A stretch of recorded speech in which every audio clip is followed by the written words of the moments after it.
Acast powers the world's best podcasts. Here's a show that we recommend. What do you do when no one else is watching?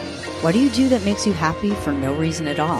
What are you obsessed with? I'm Leslie Arfin, and I'm a writer, but I'm also a dancer, a painter, a vapor, a dollhouse enthusiast, and basically just an overall hobbyist. My podcast, Filling the Void, is all about what other people are fanatically into. We talk about hobbies, even if you don't have one. Listen to Filling the Void on Tuesdays on the Arios Network and subscribe wherever you get your podcasts. Acast helps creators launch, grow, and monetize their podcasts everywhere. Acast.com. Hello, it's Dave here. This is my wife, Kathy. Hello. This is the Cinemile, the podcast where we walk home from the movies. Today we're walking to our house to watch a thing on Netflix. So we're watching Glass Onion. This is a Knives Out mystery. This was in cinemas this year. For 1 week? For 1 week. 1 week only. And we missed it. We could not get to it. And it had a very limited release. It was only in one cinema near us. Yeah. We couldn't get to it, and I am disappointed because I love Knives Out. I think the year it came out, We both had it in our top 5 in 2019. We both loved it. So we're really excited to watch this one, but I am disappointed that he made the choice to premiere it on Netflix. He did not make this choice. Somebody made the choice. Ryan Johnson, I doubt, was shopping it around. Or maybe he was. I don't know. Directors have a lot to say in this Yeah. stuff. Anyway, I'm disappointed. He certainly wouldn't have been, as with most directors, I'm sure he wanted a longer cinematic run. I'm sure he's not happy about that. I am disappointed that it's not. I would have, because I found the first one when we saw it in cinema was such a laugh to watch in the cinema, and I presume this would be the same. Because it was funny. I'm hoping for the same here, and it was a great 1-2 watch with an audience, because everyone was on board with it. Yeah, so I'm disappointed actually. At the same time, I'm also really happy to have a movie to throw on this evening, like at home. So I'm conflicted about it. And but anyway, it's kind of a tricky thing as well, because it does conflict with Netflix's business model, right? To put it in the cinema first. To put it in the cinemas for a long time, but also they would have pulled in a lot of money. I think, it could have made a lot of money. It would have been a box office hit. So it's a funny one. It's a shame, and I guess they probably put it in cinemas to get it awards ready or whatever. But anyway, we're going to go watch it now. We're really excited. Huge fans of the first one. Have even avoided trailers for this one. Yeah, I know very little about it. I know some of the cast that's in it, because it's another all-star cast. And the first one was amazing. So yeah, if you haven't really high seen hopes. that, if you are the person who hasn't seen that, Knives Out, go watch that. It's also on Netflix, I presume. So yeah, let's go watch Glass Onion, a Knives Out mystery, which I read that Ryan Johnson is not happy with that title. Oh, he just wanted it to be a Glass Onion. I mean, I get from a marketing perspective. I get it. Yeah, no, I see. Yeah, Netflix are like, that's our brand. It's our sub-brand. We need a brand. Okay, let's go. But I mean, people could have figured it out. But really, it should have been a Benoit Blanc mystery. Exactly. Right? Yeah. That's what it should have been. For sure. Definitely. Anyway, Can't wait to see Benoit Blanc again. I can understand the frustration. Right, we'll see you in a bit. Bye. Bye. Welcome, gang. We got a great weekend. Who's that? Benoit Blanc, the detective? Mr. Blanc, I cannot overstate my gratitude to be here. When's the murder mystery start? I've invited you all to my island. Hi. Because tonight, a murder will be committed. My murder. Once you're dead, will we still be able to talk to you? Yeah, I'm not playing dead the whole weekend, dude. Well, this is truly delightful. Across the island, I've hidden clues. You will have to closely observe each other. If anyone can name the killer, that person wins our game. Any questions?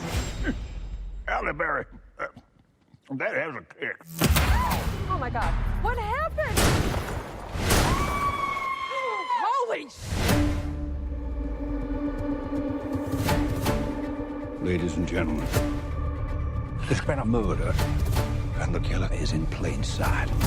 For at least one person, this is not a game. Hi, we're back. We're out for a little walk. We've watched Glass Onion. If it's your first time here, we don't spoil the movie. You can keep listening if you haven't seen it. and you're pondering over whether to watch it. But I mean, I'll cut that short. Just go watch it.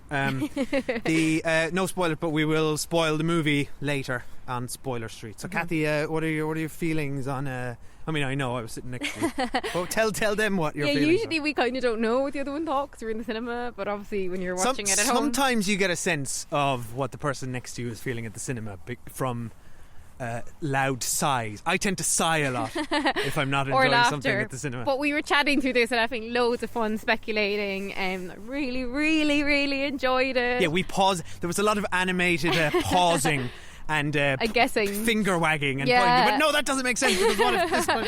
I had loads of fun watching it. I love Rian Johnson. I love mysteries. And I love comedies, so this is my bag. I was thrilled, actually, to have it back. I wish there was another one that I could have just watched straight away after. Like, this, to me, is literally the movie version of White Lotus now. We've had 2 completely different settings, 2 completely different casts. Oh, yeah, rich people on holiday. Yeah, 2 completely different approaches. Like, it feels both in the same universe as the first one, but completely different. It's got a different. Love it. That's a really good comparison point. I hadn't thought about that, but it's like that in sort of setting and the context and characters, but it's got a very different tone. I think White Lotus is very. it's quite cynical and dark underneath it all. Yeah, the tones aren't similar. No, but Rian Johnson here. This is almost cartoonish. It's tones aren't similar, over the top and silly and. But the fun. fact that we've got these 2 kind of universes with crossovers and both come back again this year for a second run at it. I love it. I'd watch these movies all day. I really enjoyed what happened around the halfway mark, which we can talk about on Spoiler Street. And I've naturally seen, obviously, loads of people comparing which movie they prefer.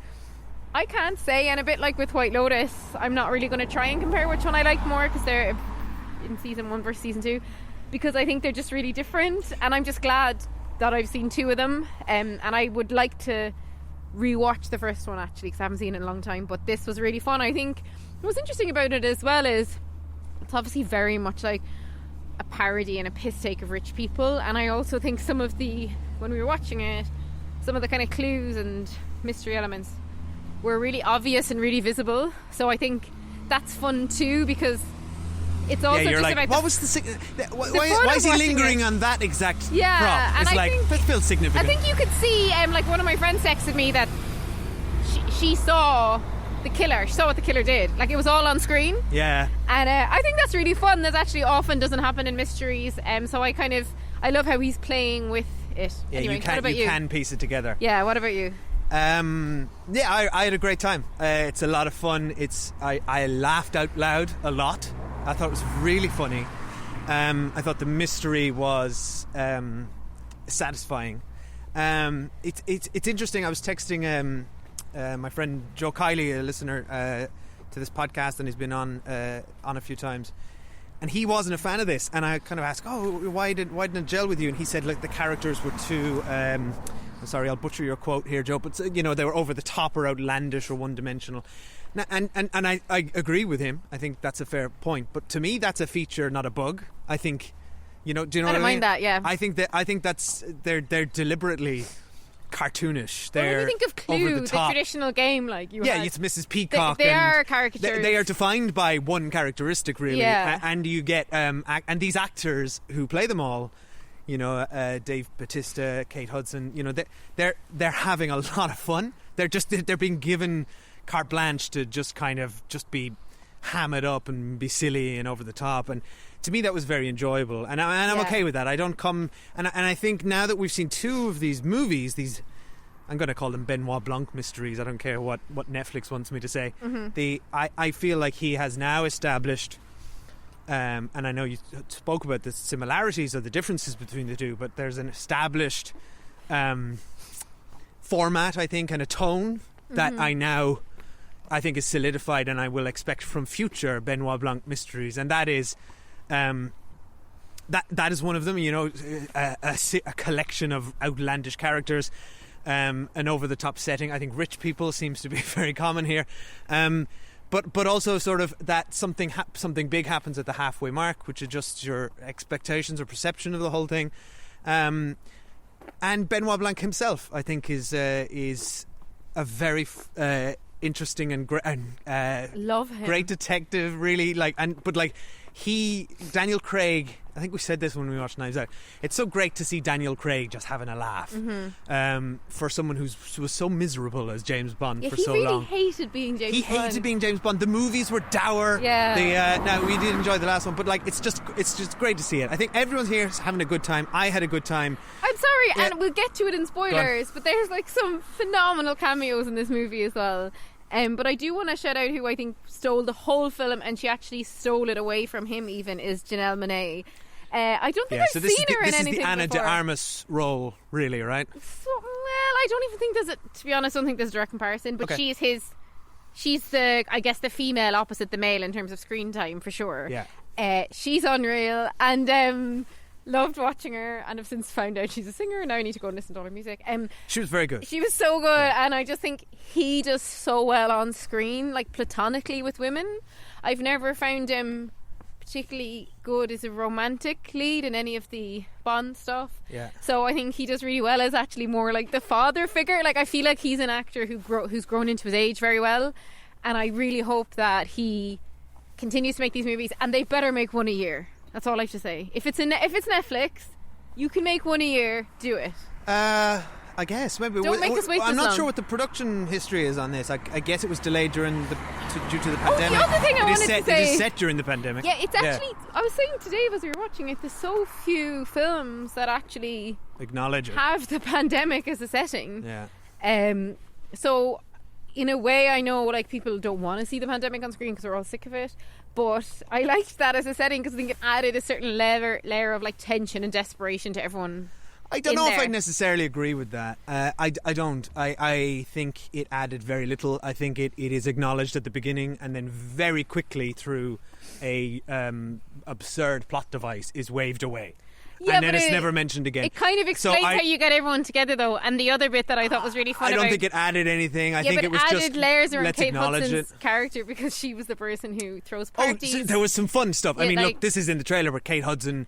They're all wearing face masks at the beginning, and Kate Hudson's mask is just it's just barely netted. You can just see her mouth. It's a net. And she throws a party ridiculous. during the pandemic when she's supposed to be, not around anyway. It's fun. Yeah, he uses it to tell us stuff about the characters, but it doesn't add anything to the setting.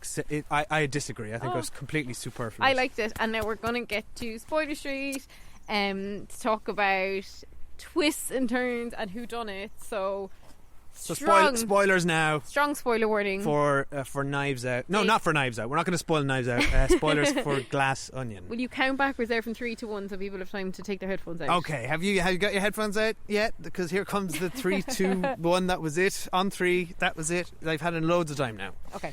Don't at us for spoilers. All right. So do you want to talk about that big halfway reveal? Loved it. I didn't see that coming. Not at all. Didn't see that coming. I found a lot of this I hadn't. Some of the sort of, as you said, the things we spotted were, the pineapple allergy was a big, an obvious clue. The glass switching, is that what you were referring to? One of your friends spotted the Edward Norton putting the glass. Yeah, that's there. I had read afterwards that it does happen. You just blink every and you miss it. Every single thing on screen. Apparently you can see everything, which I love. Yeah, I really like that. And I love that because it's so funny because people can get so obsessed about I'm trying to solve the mystery, and they get annoyed if the director makes it too obvious. But what I like about this is the director's it's all here if you want to see it. But also there's all the stuff happening, like the halfway twist, which we could never have guessed. And there were a few. I mean, the thing I always notice in a murder mystery or anything is when two characters bump into each other. Right? Yeah. And I'm there was a couple of those. One with which Edward Norton takes the gun from Dave Bautista. But there was another one where Catherine Hahn bumps into Dave Bautista, which was a misdirect. I guess it just had nothing. He obviously threw a few bumps in there because I saw Catherine Hahn bump into him and said, "Oh, sorry," and I was like, whoa, that's important. And it wasn't. So I like that he's got a few red herrings. He knows we're looking out for this stuff. And I love, oh my gosh, my favourite bit towards the start of the movie was when Edward Norton, he's this kind of Elon Musk type, absolute goober, and he's like, I've brought you all here to do a murder mystery and you're going to spend the whole weekend. And then Benoit Blanc's like, I do declare. So good. Benoit Blanc, that scene when Benoit Blanc solves the entire solves thing. it within seconds. To the point where he ends and then the arrow comes out and shoots Edward Norton. So funny. So that was really, really funny. And the whole bit before that about like, what can we win? I thought that was maybe an iPad. And then he hands him an iPad later. I also think, this is where I thought the pandemic setting was interesting, right? And I think, because the first film, Benoit Blanc was like a local or somewhat local detective who came to solve the mystery, right? Obviously in this one, he wanted to do a billionaire's private island. It's like, how do you get an American detective to be in this private island in Europe? I absolutely love the conceit that Benoit Blanc's a super celeb, that he speaks to other super sleuths like Angela Lansbury on Zoom. I mean, that was funny. That was so fun. I love her, and I believe that might have been her last movie role. Would have been, yeah. Then the fact that he gets invited and everyone's like, oh my god, he got a celebrity detective, this is amazing. And then of course we find out why he's been invited. But I think that was very clever to have Benoit Blanc there from the beginning this time, as opposed to somebody who comes in after the fact. Yeah. And I like how he mixed that up. I'm very curious how in the next one he can engineer Benoit Blanc to be there again. And Benoit Blanc's such a good character. Like, I think to be a really iconic detective character, you need to have a very distinctive look, which he has. I love his fashion. They upped the game here. They really upped the game, and we get a bit more insight into his personal life. I mean, but this is where the pandemic comes in, because Benoit Blanc was like itching. He's in the bath, he's depressed, he's like on Zoom, and he's like, okay, I want to be solving mysteries. He's playing Among Us. And like, he wouldn't have normally even gone to this thing, I think, except that it was the pandemic and he was invited. I'll give you that. I think that is that it did provide some establishing context for why he chose to do this and why he was so excited, why he solved that mystery in 2 minutes and he was just so pleased with himself. But the on the subject of the Edward Norton and his character and lampooning the super rich and how vacuous they are, this movie could not have come out at a better time for that, at the end of 2022, during which Elon, you mentioned Elon Musk is, I think famously, like, the wheels have come off the perception of him as this sort of super genius, as he has become increasingly more public, and his terrible decision making is there are real parallels between this character and Elon Musk, and sure. There's just like nothing going on, and it's all talk. But well, also there's loads of them. But also, did you notice that scene where he was like holding the napkin and looking at it, or he was holding something looking at it, and that's a direct parody of Elizabeth Holmes, the basically fake scientist holding her vial of blood. Oh, I like didn't spot that. Photo, very yeah. good. And the I loved all the little touches, like he's using all these words wrong, and I didn't even notice that until Benoit Blanc pointed it out. But all this, I work in marketing. I'm not nowhere near Silicon Valley or any of that stuff. But they're I'm often exposed to people who are just vacuous and empty and talking jargon and bullshit, and there's nothing beneath the surface. And I love this, and I think Silicon Valley is this year, with the Dropout coming out, with Mark Zuckerberg share prices tanking for Facebook, mass layoffs at the end of 2022. We are seeing the bubble burst a little bit.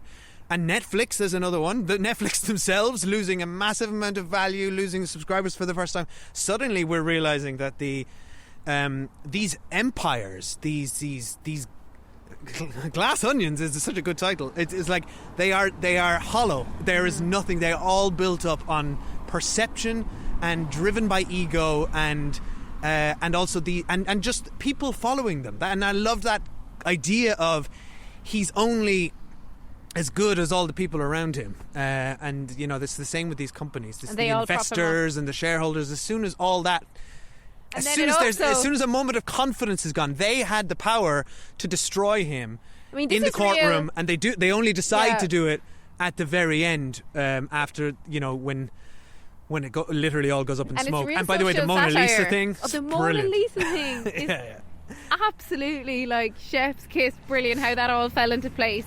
And I it's love such a social that parody. line, like, your name will forever be I love associated that with her. line, You and I got saw that. your wish. And that's why these films are really satisfying, because I said today, oh my god, he's going to have his name always Yeah, associated. you said it right But before that's why saying these it. films make us feel clever, because they're obvious, but we feel clever when we say them.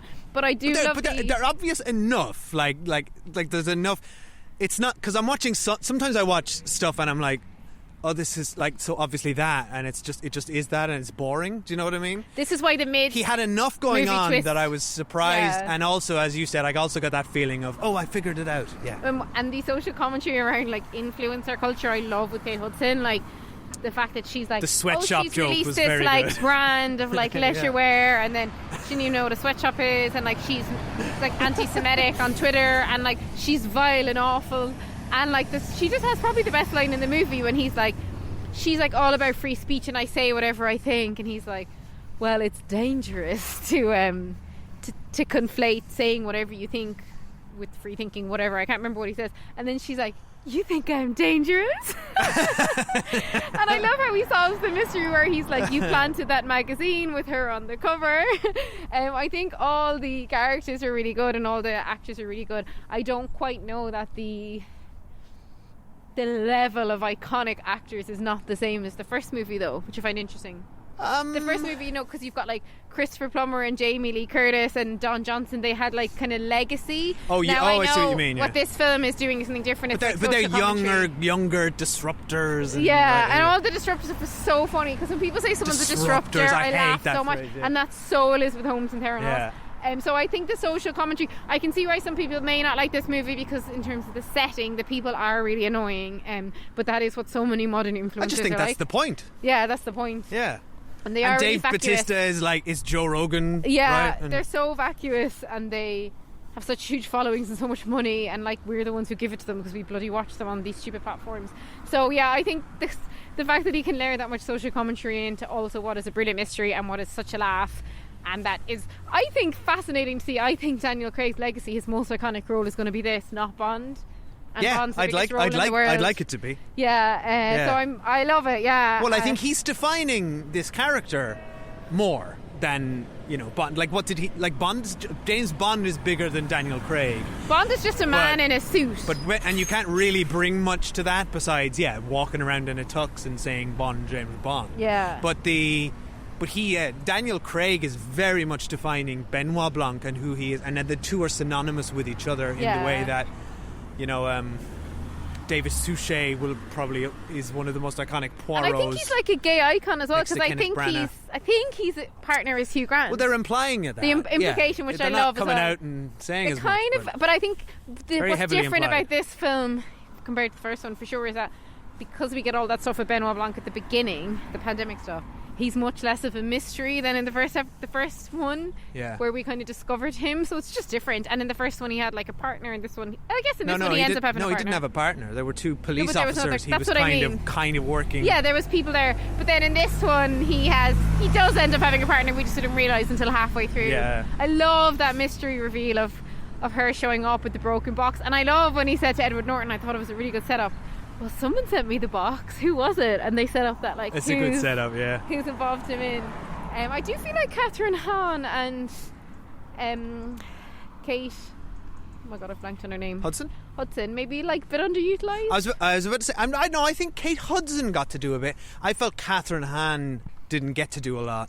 Yeah, I felt like they could have nearly put anyone in her role. She and felt we love her. Yeah, she felt a little sidelined, and Uh-huh. particularly, you know, for an actor who is quite versatile and quite funny. I think she didn't get. I mean, Kate Hudson got a lot of the best lines and got a lot of the attention. But yeah, Catherine Hahn's character felt a little bit underbaked, and not much. He didn't really have much to say on that front besides obviously the relationship with politics and wealth. Well, he's funding her campaign, but he wants her to push this like nefarious agenda of this like.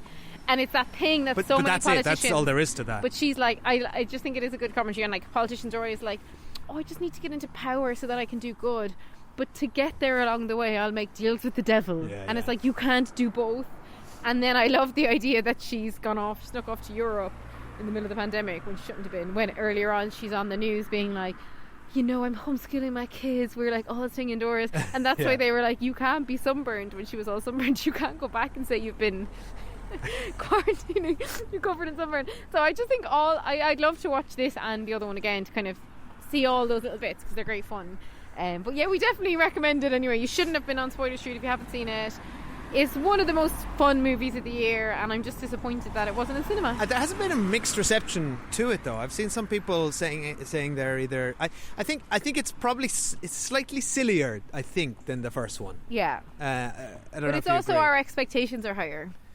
Yeah. So we all saw and loved the first one. It is a difficult second album vibe. It is, but I think so too. I think he pulled it off. I'm very grateful to have Rian Johnson out there creating a new sort of spin on murder mysteries, and he feels like it's doing it very much within his own voice. And I've read interviews with him where he says Agatha Christie is his biggest influence here, and he wants to do like her novels were in increasingly different and outlandish settings.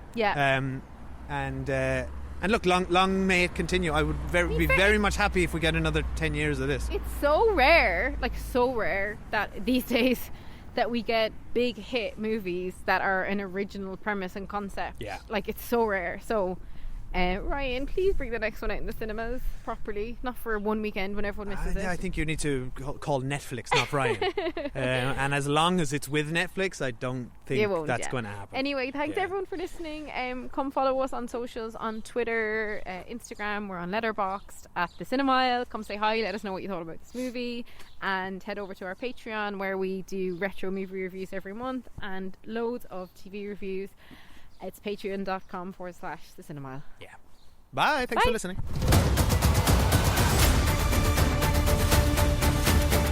You must be really great at Clue, huh? I'm very bad at dumb things. Ticking boxes, running around, searching all the rooms. It's just a terrible, terrible game.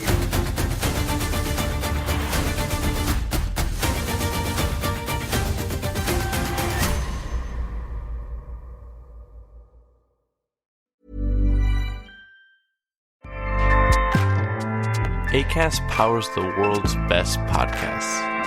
Here's a show that we recommend.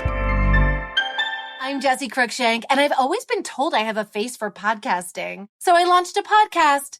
It's called Phone a Friend because each week I'll break down the biggest stories in pop culture. But when I have questions, I get to phone a friend. I'll phone a royal watcher to find out why Prince Harry is acting like a real housewife. I'll phone a tween to please explain Euphoria. And maybe I'll even phone a Backstreet Boy to find out if I still have a chance. I don't? Okay. New episodes drop every Thursday wherever you get your podcasts. Acast helps creators launch, grow, and monetize their podcasts everywhere. Acast.com.